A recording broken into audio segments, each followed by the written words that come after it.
आजच्या कार्यक्रमाचे अध्यक्ष प्रमुख पाहुणे उपस्थित आदरणीय शिक्षक वृंद आणि माझे बंधू भगिनींनो, आज 15 ऑगस्ट रोजी आपल्या देशाचे स्वातंत्र्य दिन साजरा करत आहोत। मित्रांनो, आपल्याला माहीत आहे की 15 ऑगस्ट 1947 रोजी आपण इंग्रजांच्या गुलामगिरीतून मुक्त होऊन स्वतंत्र झालो।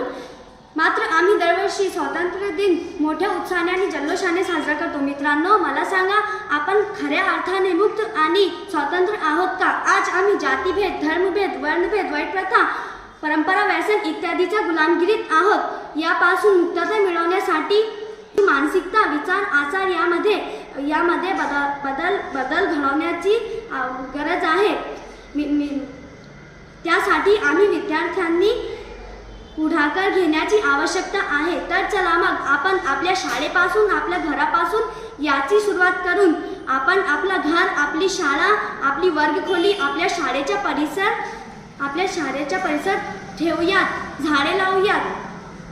आपण गावामध्ये प्रचार प्रसार करूयात, स्वच्छतेचा प्रचार करूयात आणि गावामध्ये एक आदर्श निर्माण करूयात। जय हिंद, जय भारत।